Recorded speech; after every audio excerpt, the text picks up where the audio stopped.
Once again, welcome back to KCS Classes. KCS Classes in മറ്റൊരു പുതിയ വീഡിയോയിലേക്ക് എല്ലാവർക്കും സ്വാഗതം. This is Kiran CS. Fifth semester Calicut university syllabus based പ്രിപ്പറേഷൻസിലെ ഏറ്റവും ഇമ്പോർട്ടന്റ് ആയിട്ടുള്ള പ്രോബ്ലം പേപ്പർ മാനേജ്മെന്റ് അക്കൗണ്ടിങ്ങിലെ ഏറ്റവും ഇമ്പോർട്ടന്റ് ആയിട്ടുള്ള ടോപ്പിക് മാർജിനൽ കോസ്റ്റിംഗ് ആണ് നമ്മളിപ്പോ ഡിസ്കഷൻ കണ്ടിന്യൂ ചെയ്തുകൊണ്ടിരിക്കുന്നത്. സോ മാർജിനൽ കോസ്റ്റിംഗിലെ last area applications of marginal costing ആണ് ഇപ്പോൾ നമ്മൾ ഡിസ്കഷൻ കണ്ടിന്യൂ ചെയ്തുകൊണ്ടിരിക്കുന്നത്. ഓൾറെഡി ഇമ്പോർട്ടന്റ് ആയിട്ടുള്ള പല ആപ്ലിക്കേഷൻസും ഡിസിഷൻ മേക്കിംഗ് ടൂൾസും നമ്മൾ ഫിനിഷ് ചെയ്തു. സോ ലാസ്റ്റ് വീഡിയോയിൽ ഞാൻ ഫിനിഷ് ചെയ്തത് വളരെ ഇമ്പോർട്ടന്റ് ആയിട്ടുള്ള ഒരു ആപ്ലിക്കേഷൻ ആണ്, problem of key factor, limiting ഫാക്ടറിനെ പറ്റിയിട്ടാണ് നമ്മൾ ഫിനിഷ് ചെയ്തത്. അതിന് റിലേറ്റ് ചെയ്തിട്ടുള്ള വളരെ ഇമ്പോർട്ടന്റ് ആയിട്ടുള്ള ഒരു പ്രോബ്ലം നമ്മൾ ചെയ്തിട്ടുണ്ടായിരുന്നു. സോ കണ്ടിന്യൂഷൻ ആയിട്ട് നെക്സ്റ്റ് ഒരു ആപ്ലിക്കേഷൻ പ്രോഫിറ്റ് പ്ലാനിങ്. പ്രോഫിറ്റ് പ്ലാനിങ്ങിനെ റിലേറ്റ് ചെയ്തിട്ടുള്ള ഒരു പ്രോബ്ലം ആണ് നമ്മൾ ഇന്ന് വർക്ക്ഔട്ട് ചെയ്യാൻ ഉദ്ദേശിച്ചിട്ടുള്ളത്. സോ പലപ്പോഴും ഓർഗനൈസേഷനിൽ ക്വിക്ക് ഡിസിഷൻസ് എടുക്കേണ്ടി വരും. ക്വിക്ക് ഡിസിഷൻ എടുക്കണമെന്ന് വിചാരിച്ചിട്ട് ഒരു കാരണവശാലും അതൊരു വേഴ്സ്റ്റ് ഡിസിഷൻ ആവാൻ പാടില്ല, especially related with profit. So ഓർഗനൈസേഷനിലെ ഏറ്റവും ഇമ്പോർട്ടന്റ് ആയിട്ടുള്ള ഒരു ഡിസിഷൻ അല്ലെങ്കിൽ ഒരു ഡിസിഷൻ ആണ് പലപ്പോഴും എടുക്കേണ്ടി വരിക related with profit. So profit planning എന്താണ് അവിടെ ഉദ്ദേശിക്കുന്നത്? പലപ്പോഴും കമ്പനിക്ക് 100% കപ്പാസിറ്റിയിൽ എപ്പോഴും വർക്ക് ചെയ്യാൻ സാധിക്കണമെന്നില്ല. സോ ഡിമാൻഡിനനുസരിച്ചിട്ടായിരിക്കും പലപ്പോഴും സ്ഥാപനങ്ങൾ അവരുടെ പ്രൊഡക്ഷൻ നടത്താം. സോ ഫോർ എക്സാമ്പിൾ ഇപ്പൊ കമ്പനിക്ക് ഇപ്പൊ കൊറോണയ്ക്കാണ്, കോവിഡ് ആണ്, സോ ഒരു 40% കപ്പാസിറ്റിയിൽ പ്രൊഡക്ഷൻ നടത്താനുള്ള ഡിമാൻഡേ ഇപ്പൊ ഉള്ളൂ എങ്കിൽ ഒരു 40% കപ്പാസിറ്റി മാത്രം അവര് അല്ലെങ്കിൽ അത്രത്തോളം പ്രൊഡക്ഷൻ അവർ ചെയ്യുള്ളൂ. ബിക്കോസ് കൂടുതൽ അവർ പ്രൊഡ്യൂസ് ചെയ്യുകയാണെങ്കിൽ ഓവർ പ്രൊഡക്ഷൻ ആയിട്ട് വെറുതെ സ്റ്റോറേജ് ഏരിയ വെറുതെ പോകുന്നു, വെയർ ഹൗസിംഗിന്റെ ചാർജ് വരുന്നു. അപ്പൊ ഓവർ പ്രൊഡക്ഷൻ ആകുമ്പോൾ നമുക്ക് അത്രത്തോളം നഷ്ടമാണ്.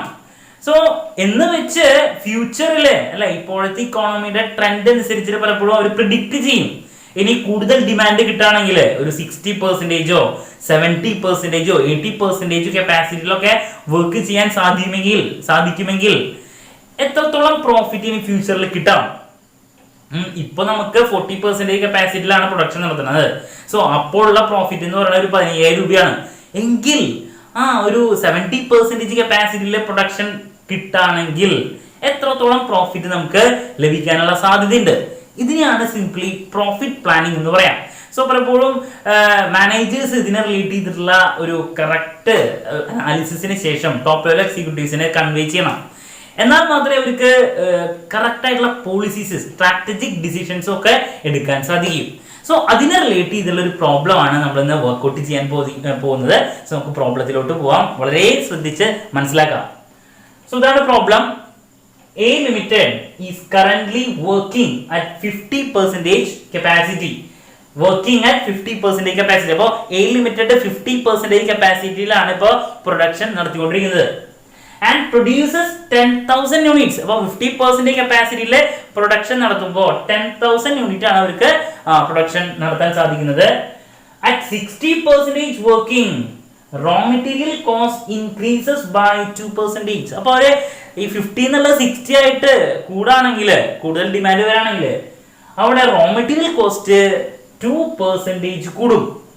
And selling price fall by 2%. അപ്പോൾ റോ മെറ്റീരിയൽ കോസ്റ്റ് 2% കൂടും, സെല്ലിംഗ് പ്രൈസും 2% അല്ലെങ്കിൽ റോ മെറ്റീരിയൽ കോസ്റ്റ് 2% കൂടും, സെല്ലിംഗ് പ്രൈസ് 2% കുറയും. അറ്റ് 80% വർക്കിംഗ് 80% കപ്പാസിറ്റിയിലാണെങ്കിൽ raw material cost increases by 5% and selling price fall by 5%. അപ്പോൾ 80%ലാണെങ്കിൽ സെല്ലിംഗ് പ്രൈസ് കുറയും, 5% റോ മെറ്റീരിയൽ കോസ്റ്റ് 5% കൂടും. At 50% working, the product cost ₹180 per unit. അപ്പോൾ 50% കപ്പാസിറ്റി ഇപ്പോൾ പ്രൊഡക്ഷൻ നടത്തുമ്പോൾ 180 രൂപയാണ് ഒരു പ്രൊഡക്റ്റിന് കോസ്റ്റ് ആയിട്ട് വരുന്നത്. 180 രൂപ ഒരു യൂണിറ്റിന്. And he sold at ₹200 per unit. അപ്പോൾ സെല്ലിംഗ് പ്രൈസ് എന്ന് പറയുന്നത് 200 രൂപയാണ്. അപ്പോൾ 20 രൂപ പ്രോഫിറ്റിനാണ് വിൽക്കുന്നത്. The cost of ₹180 is made as follows. അപ്പോൾ ഈ 180 രൂപയുടെ ബ്രേക്ക് ഡൗൺ ഡീറ്റെയിൽസ് ക്വസ്റ്റ്യനിൽ തന്നിട്ടുണ്ട്. മെറ്റീരിയൽ ₹100, വേജസ് ₹30, ഫാക്ടറി ഓവർഹെഡ്സ് 30 രൂപയാണ്, 40% ഫിക്സഡ് ആണ്, ബാലൻസ് 60% വാരിയബിൾ ആയിരിക്കും. Then administration overheads 20 rupees ആണ്, അതിൽ 50% ഫിക്സഡ് ആണ്, അപ്പോൾ 50% വാരിയബിൾ ആയിരിക്കും.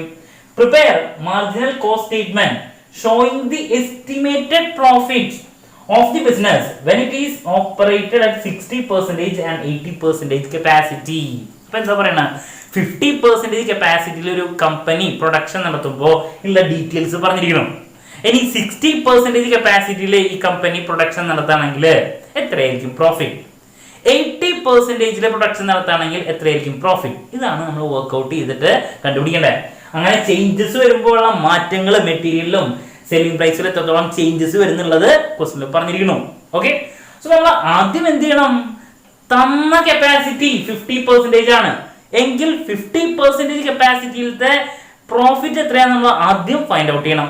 അതിനുശേഷം 60ലോട്ടും 80ലോട്ടും പോവാം. ഓക്കെ, സോ നമ്മൾ ആദ്യം വർക്ക്ഔട്ട് ചെയ്യാൻ പോകുന്നത് 50% കപ്പാസിറ്റിയുടെ പ്രോഫിറ്റ് ആണ്. ഓക്കെ, അപ്പോ നമുക്ക് 50% കപ്പാസിറ്റിയിൽ പ്രൊഡക്ഷൻ നടത്തുകയാണെങ്കിൽ ക്വസ്റ്റ്യനിൽ പറഞ്ഞിരിക്കുന്നു 10,000 യൂണിറ്റ് ആണ് അവിടെ പ്രൊഡ്യൂസ് ചെയ്യുന്നത്. ഓക്കെ, അപ്പോൾ വരുന്ന ഡീറ്റെയിൽസിലോട്ടാണ് പോകുന്നത്. നമുക്ക് മാർജിൻ കോസ്റ്റ് സ്റ്റേറ്റ്മെന്റ് വരച്ച് പ്രോഫിറ്റ് ആണോ ലോസ് ആണോ നോക്കാം. അപ്പോൾ ഇവിടെ പറഞ്ഞിരിക്കുന്നു സെല്ലിംഗ് പ്രൈസ് എന്ന് പറയുന്നത് 200 പെർ യൂണിറ്റ് ആണ്. ടോട്ടൽ നമ്മൾ പ്രൊഡ്യൂസ് ചെയ്യുന്നത് 10,000 യൂണിറ്റ് ആണ്.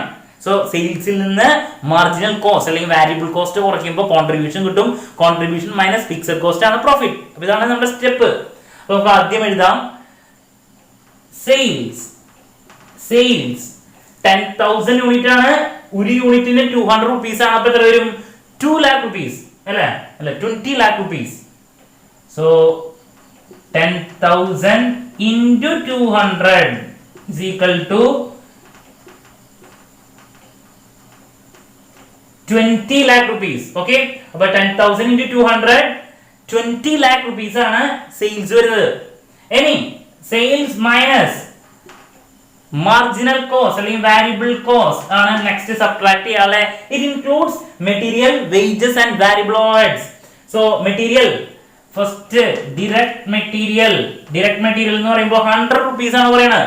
സോ 10,000 യൂണിറ്റ് 100 rupees എന്ന് പറയുമ്പോൾ 10 lakh rupees. 10 lakh rupees. Okay, next direct wages 30 രൂപയാണ് പറയുന്നത്. So 10,000 into 30 3 lakh rupees. 3 lakh rupees. Next variable overheads ആണ് നമുക്ക് ഇൻക്ലൂഡ് ചെയ്യേണ്ടത്. So variable overheads includes 2 items, factory ഉണ്ട്, അഡ്മിനിസ്ട്രേഷൻ ഉണ്ട്. അപ്പൊ നമുക്ക് ആദ്യം എഴുതാം ഫാക്ടറി ഓവർഹെഡ്സ് ആണ് നമുക്ക് ആദ്യം എഴുതാനുള്ള. ഫാക്ടറിയിലെ വാരിയബിൾ ഓവർഹെഡ് എന്ന് പറയുന്നത് 60% ആണ്. ടോട്ടൽ 30 രൂപയാണ്, അതിൽ 40% ഫിക്സഡ് ആണ്. സോ 60% ആയിരിക്കും വാരിയബിൾ. അപ്പോ 30 രൂപയുടെ 60% എന്ന് പറയുമ്പോൾ 18 rupees. Okay, so 10,000 into 18. Okay, so 1,80,000 rupees. 1,80,000 rupees ആണ് factory variable overhead. Next administration total 20 rupees ആണെങ്കിൽ 50% ഫിക്സഡ് ആണ്. സോ ബാലൻസ് 50% വാരിയബിൾ ആയിരിക്കും. സോ 20 രൂപയുടെ 50% എന്ന് പറയുമ്പോൾ 10 രൂപ. So 10,000 into 10 1 lakh rupees. Okay, so നമ്മളുടെ എല്ലാ ഡീറ്റെയിൽസും മാർജിനൽ കോസ്റ്റ് അല്ലെങ്കിൽ വാരിയബിൾ കോസ്റ്റിൽ വരുന്ന എല്ലാ ഡീറ്റെയിൽസും നമ്മളിപ്പോ ഇൻക്ലൂഡ് ചെയ്തു. അപ്പൊ നമുക്ക് ടോട്ടൽ ചെയ്യാം 10 lakh 3 lakh 1 lakh 80 1 lakh total അപ്പൊ എത്ര വരും 15,80,000 ആണ് ടോട്ടൽ വരാ ഈ പറയുന്ന വാരിയബിൾ കോസ്റ്റ് അല്ലെങ്കിൽ marginal cost. So sales minus ഈ പറയുന്ന വാരിയബിൾ കോസ്റ്റ് ആണ് കോൺട്രിബ്യൂഷൻ. അപ്പൊ ഇപ്പോ വാരിയബിൾ കോസ്റ്റ് ടോട്ടൽ എത്ര കിട്ടി 15,80,000. സോ 20 lakh minus 15,80,000 അതാണ് കോൺട്രിബ്യൂഷൻ. ഓക്കെ, 20 lakh minus 15,80,000 അതാണ് കോൺട്രിബ്യൂഷൻ. അപ്പൊ എത്ര വരും 4,20,000. 4,20,000 ആണ് കോൺട്രിബ്യൂഷൻ. ഇനി കോൺട്രിബ്യൂഷനിൽ നിന്ന് നമ്മൾ നെക്സ്റ്റ് ഫിക്സഡ് കോസ്റ്റ് കുറയ്ക്കണം. So less fixed cost. Fixed cost കുറയ്ക്കണം. സോ ഫിക്സഡ് കോസ്റ്റ് എത്രയാണ് വരാം? ഇവിടെ പറഞ്ഞിരിക്കുന്നു ഫാക്ടറി ഓവർഹെഡ്സിലെ 40% ആണ് ഫിക്സഡ്. ദാറ്റ് മീൻസ് 30 റുപ്പീസിന്റെ 40% എന്ന് പറയുമ്പോൾ 12 രൂപ, 12 rupees. Then administration overhead വരുന്നത് 50% ഫിക്സഡ് ആണ്. That means 10 rupees. So 12 plus 10 22 rupees ആണ് രണ്ടും കൂടിയിട്ട് ഫിക്സഡ് കോസ്റ്റിനെ പെർ യൂണിറ്റ് വരുന്നത്. ശരിക്കും സെപ്പറേറ്റ് ചെയ്യാം. സെപ്പറേറ്റ് ചെയ്യുമ്പോൾ ആദ്യം എത്ര വരും? നമുക്ക് സെപ്പറേറ്റ് ചെയ്യാം. ആദ്യം ഫാക്ടറി ഓവർഹെഡിൽ വരുന്നത് 12 rupees ആയതുകൊണ്ട് 10,000 into 12 1,20,000. ഇനി നെക്സ്റ്റ് ഇവിടെ 10 rupees ആണ് അഡ്മിനിസ്ട്രേഷനിൽ വരുന്നത്. സോ അഡ്മിനിസ്ട്രേഷനിൽ 10,000 into 10 1 lakh rupees. Okay, so total 2,20,000 rupees ആണ് അവിടെ ഫിക്സഡ് കോസ്റ്റ് വരുന്നത്. 2,20,000 rupees. So contribution minus fixed cost is equal to profit rupees 2 lakh. Profit rupees അവരെ നേരെ എഴുതാ profit. Okay, so ഇതാണ് 50% കപ്പാസിറ്റിയിലെ പ്രൊഡക്ഷൻ നടത്തുമ്പോൾ നമുക്ക് കിട്ടുന്ന പ്രോഫിറ്റ് 2 lakh rupees. ഇനി നമ്മുടെ ക്വസ്റ്റ്യനിൽ പറഞ്ഞിരിക്കുന്നത് 60%-ലും 80%-ലും ആവുമ്പോൾ പ്രോഫിറ്റ് എത്രയാണെന്നുള്ളതാണ് കണ്ടുപിടിക്കാൻ പറഞ്ഞിരുന്നത്. ദെൻ 60%-ലാവുമ്പോൾ ചേഞ്ചസ് പറഞ്ഞിരിക്കണോ, അപ്പൊ അതൊക്കെ കൺസിഡർ ചെയ്തിട്ട് നമുക്ക് നോക്കാം പ്രോഫിറ്റ് ആണോ ലോസ് ആണോ, പ്രോഫിറ്റ് കൂടിയിട്ടുണ്ടോ കുറഞ്ഞിട്ടുണ്ടോ. സോ മൂവിങ് ടു 60% കപ്പാസിറ്റിയുടെ ഡീറ്റെയിൽസ്. സോ നെക്സ്റ്റ് 60% കപ്പാസിറ്റിയിൽ പ്രൊഡക്ഷൻ നടത്തുമ്പോൾ പ്രോഫിറ്റ് ആണോ ലോസ് ആണോ, കൂടിയിട്ടുണ്ടോ പ്രോഫിറ്റ്, അത് കുറവാണോ എന്നുള്ളത് നോക്കാം. സോ അവിടെ ആദ്യം നമ്മൾ നോക്കേണ്ടത് 50% കപ്പാസിറ്റിയിൽ പ്രൊഡക്ഷൻ നടത്തുന്നത് 10,000 യൂണിറ്റ് ആണ്. അങ്ങനെയാണെങ്കിൽ 60% കപ്പാസിറ്റിയിലെ പ്രൊഡക്ഷൻ നടത്തുമ്പോൾ എത്ര യൂണിറ്റ് പ്രൊഡ്യൂസ് ചെയ്യാൻ സാധിക്കും? അതെങ്ങനെ കണ്ടുപിടിക്കാൻ പറ്റുക? 10,000 യൂണിറ്റ് ആണ് നമ്മളിപ്പോ 50% കപ്പാസിറ്റി പ്രൊഡക്ഷൻ നടത്തുന്നത്. സോ 60യുടെ എങ്ങനെ കണ്ടുപിടിക്കാം? 10,000 divided by 50 into 60. That means 12,000 units നമുക്ക് പ്രൊഡ്യൂസ് ചെയ്യാൻ സാധിക്കും 60% കപ്പാസിറ്റിയിൽ പ്രൊഡ്യൂസ് ചെയ്യുകയാണെങ്കിൽ. അതാണ് 10,000 ഡിവൈഡ് ബൈ 50 into 60 ചെയ്തു, അപ്പോ 12,000 യൂണിറ്റ്. ഇനി നമുക്ക് 12,000 യൂണിറ്റിന്റെ ബ്രേക്ക് ഡൗൺ ഡീറ്റെയിൽസിലോട്ട് പോവാം. എത്രയൊക്കെ ആയിരിക്കും നമുക്ക് പ്രോഫിറ്റ് കിട്ടാൻ സാധ്യതയുള്ളത് നോക്കാം. സോ 12,000 യൂണിറ്റ് ആണ് നമ്മൾ പ്രൊഡ്യൂസ് ചെയ്യുന്നത് 60% കപ്പാസിറ്റിയിൽ. ഓക്കെ, സോ അവിടെ ആദ്യം നമുക്ക് സെയിൽസ് ആണ് എഴുതണ്ടേ. സോ സെയിൽസ് അപ്പോൾ സെയിൽസിന്റെ എമൗണ്ട് 12,000 യൂണിറ്റ് ഇൻറ്റു ഇവിടെ ക്വസ്റ്റ്യനിൽ പറഞ്ഞിട്ടുണ്ട് സെല്ലിംഗ് പ്രൈസ്. നമ്മൾ 60% വർക്കിംഗില് കാര്യങ്ങൾ മുന്നോട്ട് പോകുമ്പോ സെല്ലിംഗ് പ്രൈസ് ഫോൾ ബൈ 2%. അപ്പൊ ഓൾറെഡി സെല്ലിംഗ് പ്രൈസ് ഉള്ളത് ഇവിടെ 200 രൂപയാണ്. സോ 200 രൂപയുടെ 2% എന്ന് പറയുമ്പോൾ 4 രൂപ അവിടെ കുറയാണ്. സോ ദാറ്റ് മീൻസ് 200 മൈനസ് 4 196 രൂപ 196 റുപ്പീസിനാണ് നമുക്ക് അപ്പൊ ഇനി വിൽക്കാൻ സാധിക്കുകയുള്ളൂ. So 12,000 into 196 is equal to, അതാണ് സെയിൽസ് വരാം. എത്ര വരും? 23,52,000 ആണ് സെയിൽസ് വരുന്നത്. ഓക്കെ, ഇനി നമുക്ക് സെയിൽസിൽ നിന്ന് ആസ് യൂഷ്വൽ മാർജിനൽ കോസ്റ്റ് അല്ലെങ്കിൽ വാരിയബിൾ കോസ്റ്റ് കുറയ്ക്കാം. So minus variable cost. 1 by 1 ഡീറ്റെയിൽസിലോട്ട് പോകാം. ആദ്യം ഡിറക്റ്റ് മെറ്റീരിയൽ അവിടെ എന്തോ വേരിയേഷൻ പറഞ്ഞിട്ടുണ്ട് ക്വസ്റ്റ്യനില്. Direct material increases by 2%. അപ്പൊ ഇപ്പൊ എത്ര രൂപ? 100 രൂപയാണല്ലേ. അത് 2% കൂടുമ്പോ 102 രൂപ. അപ്പൊ എത്ര വരും? 12,000 into 102. 2 രൂപ കൂടി, 2% കൂടി. So 12,000 into 102 is equal to എത്ര വരും? 12,24,000 rupees. 12,24,000 രൂപ. അപ്പൊ ഡിറക്റ്റ് മെറ്റീരിയലായി. നെക്സ്റ്റ് ഡിറക്റ്റ് വേജസ് 30 rupees ആണ്. അവിടെ വേറൊരു കാര്യം ഒന്നും പറഞ്ഞില്ല, ചേഞ്ച് ഒന്നുമില്ല. സോ 12,000 into 30 rupees എത്രയാ? 3,60,000 rupees വേജസ് ആയി. നെക്സ്റ്റ് ഓവർഹെഡ്സ് ആണ്, വാരിയബിൾ ഓവർഹെഡ്. അതിൽ ആദ്യം ഫാക്ടറി ഓവർഹെഡ് ഉണ്ട് വാരിയബിളില്. സോ വാരിയബിൾ ഓവർഹെഡ്സില് ആദ്യം ഫാക്ടറി. അപ്പൊ ഫാക്ടറിയിൽ പെർ യൂണിറ്റ് അതിലൊന്നും ചേഞ്ച് ഉണ്ടാവില്ല, സെയിം തന്നെയാണ്. പെർ യൂണിറ്റ് 18 rupees ആണ് ഇവിടെ. നമ്മൾ ഓൾറെഡി നേരത്തെ കണ്ടുപിടിച്ചിട്ടുള്ളതാണ്. സോ 12,000 into 18 എത്ര വരും? 2,16,000 rupees. 2,16,000 rupees. ഇനി നെക്സ്റ്റ് ഏതാ?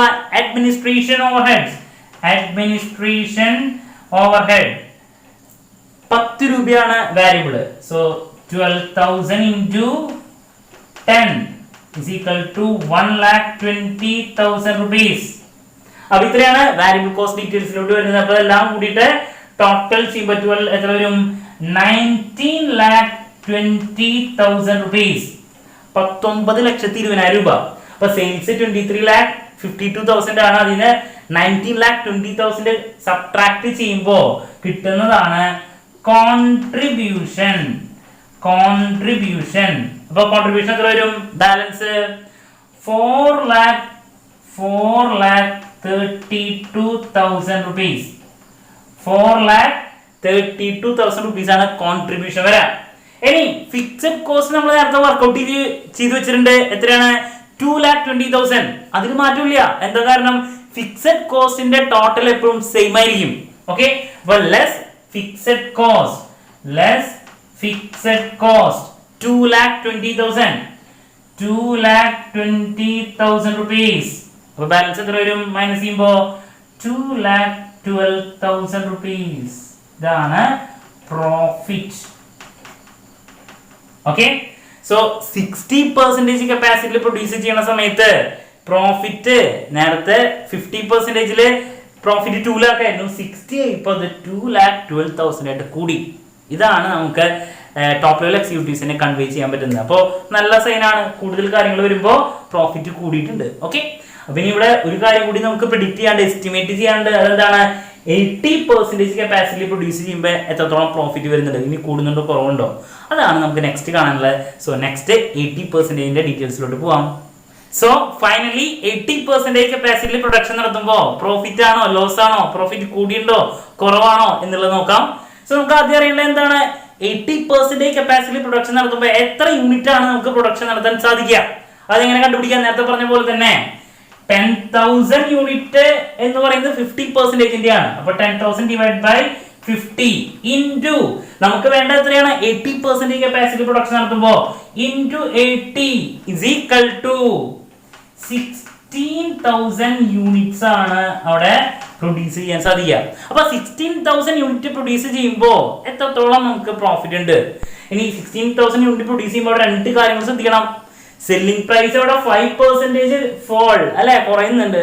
ദെൻ അതേപോലെ തന്നെ റോ മെറ്റീരിയല് കോസ്റ്റ് 5% കൂടുന്നുണ്ട്. അപ്പൊ ഇതൊക്കെ കൺസിഡർ ചെയ്തിട്ട് വേണം പ്രോബ്ലം ചെയ്യാൻ. നോക്കാം നമുക്കപ്പോ എന്താണ് ചെയ്യാൻ പോകുന്നത്? 16,000 യൂണിറ്റ്സിന്റെ ഡീറ്റെയിൽസിലോട്ടാണ് പോകുന്നത് 80% കപ്പാസിറ്റി.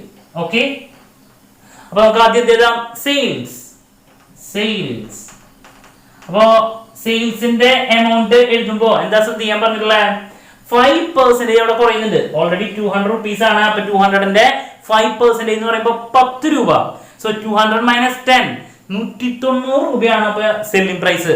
അപ്പോ 16,000 ഇൻറ്റു 190 rupees 190.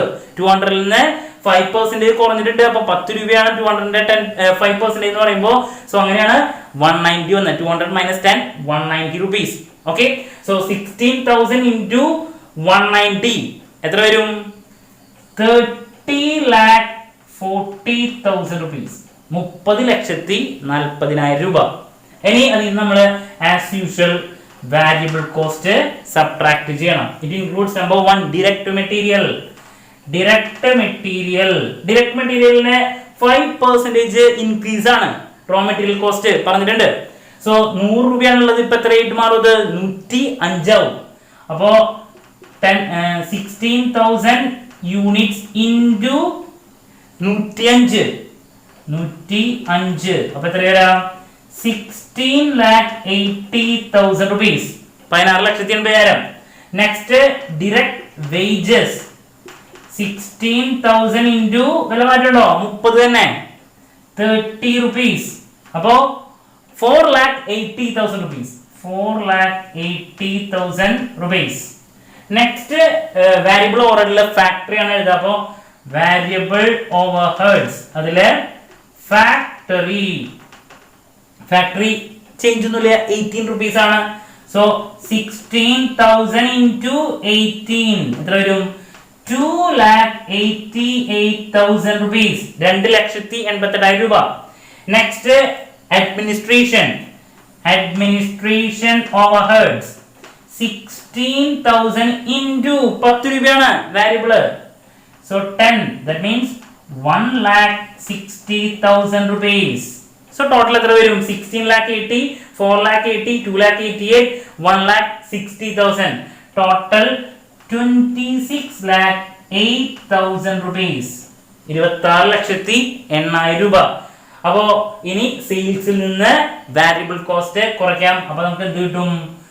കോൺട്രിബ്യൂഷൻ എത്ര വരും കുറയ്ക്കുമ്പോ? 30,40,000 minus 26,08,000, 4,32,000 rupees ആണ് കോൺട്രിബ്യൂഷൻ വരുന്നത്. സോ കോൺട്രിബ്യൂഷനിൽ നിന്ന് നമുക്ക് നെക്സ്റ്റ് കുറയ്ക്കേണ്ടത് ഫിക്സഡ് കോസ്റ്റ് ആണ്. ഫിക്സഡ് കോസ്റ്റ് സെയിം ആണ്, നോ ചേഞ്ച്. നേരത്തെ കണ്ടുപിടിച്ചിട്ടുണ്ട് 2,20,000 rupees ആണ്. So less fixed cost 2,20,000 rupees. അപ്പൊ എത്രയാണ് വരുന്നത് പ്രോഫിറ്റ്? അഗെയിൻ 2,12,000 rupees ആണ് പ്രോഫിറ്റ് അഗെയിൻ വരുന്നത്. ദാറ്റ് മീൻസ് നമ്മൾ 60% കപ്പാസിറ്റി പ്രൊഡ്യൂസ് ചെയ്യുമ്പോഴും 80% കപ്പാസിറ്റി പ്രൊഡ്യൂസ് ചെയ്യുമ്പോഴും ഇവൻ തോടെ വാരിയേഷൻ ഒക്കെ വരുന്നുണ്ടെങ്കിലും രണ്ട് കപ്പാസിറ്റിയിൽ നോക്കുമ്പോൾ പ്രോഫിറ്റ് എന്ന് പറയുന്നത് 2,12,000 രൂപയാണ്. ഓക്കെ, സോ ഇങ്ങനെ എസ്റ്റിമേറ്റ് ചെയ്യുന്നതിനെയാണ് നമുക്ക് പ്രോഫിറ്റ് പ്ലാനിങ് എന്ന് പറയാം. അപ്പോൾ ഇവിടെ എന്താണ് നമ്മൾ പഠിച്ചത്?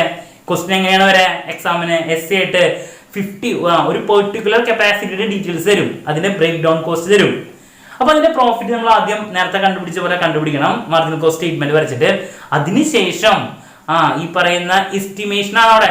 ഇവിടെ എസ്റ്റിമേറ്റ് ചെയ്യാൻ പറഞ്ഞത് 60% ആകുമ്പോൾ എങ്ങനെയാണ്, 80% ആകുമ്പോൾ എങ്ങനെയാണ്. സോ ഇങ്ങനെ ആദ്യം തന്നെ നമ്മൾ 80% ആകുമ്പോഴും 60% ആകുമ്പോഴും എത്രത്തോളം യൂണിറ്റ് ആണ് പ്രൊഡ്യൂസ് ചെയ്യേണ്ടേ വരാന്നുള്ളത് കണ്ടുപിടിക്കുക. അതിനുശേഷം ആ ചേഞ്ചസ് കറക്റ്റ് ആയിട്ട് മനസ്സിലാക്കുക. അത് ഇൻക്ലൂഡ് ചെയ്തിട്ട് വേണം നമ്മൾ മാർജിനൽ കോസ്റ്റ് സ്റ്റേറ്റ്മെന്റ് വരയ്ക്കാൻ. എല്ലാവർക്കും ക്ലാരിറ്റി കിട്ടിയെന്ന് വിചാരിക്കുന്നു. വളരെ ഇമ്പോർട്ടൻ്റ് ആയിട്ടുള്ള ഒരു ആപ്ലിക്കേഷൻ ആണ് നമ്മളിപ്പോൾ ഇന്ന് ഡിസ്കസ് ചെയ്തത്, പ്രോഫിറ്റ് പ്ലാനിങ്. സോ മാർജിനൽ കോസ്റ്റിംഗിന്റെ ആപ്ലിക്കേഷൻസിലെ ഏറ്റവും ഇമ്പോർട്ടൻ്റ് ആയിട്ടുള്ള problem of key factor last വീഡിയോയിൽ കഴിഞ്ഞു. ഇന്നത്തെ പ്രോബ്ലം നമ്മൾ ഡിസ്കസ് ചെയ്ത പ്രോഫിറ്റ് പ്ലാനിങ് ആണ്. സോ ആപ്ലിക്കേഷൻസിൽ 1-2 കാര്യങ്ങൾ കൂടി നമ്മൾ ഈ വീക്കിൽ ഡിസ്കസ് ചെയ്ത് അവസാനിപ്പിച്ച് നെക്സ്റ്റ് വീക്കിലായിരിക്കും നമ്മൾ ഫണ്ട് ഫ്ലോ സ്റ്റേറ്റ്മെന്റ് പുതിയ ചാപ്റ്ററിലോട്ട് പോവാം. സോ എന്ത് ഡൗട്ട് ഉണ്ടെങ്കിലും കമന്റ് സെക്ഷനിൽ ചോദിക്കുക. അതിനെ റിലേറ്റ് ചെയ്തിട്ടുള്ള ക്ലാരിറ്റി ഉടനെ തന്നെ ഞാൻ തരുന്നതായിരിക്കും. So this is Kiran CS signing off. Have a nice day. Thank you.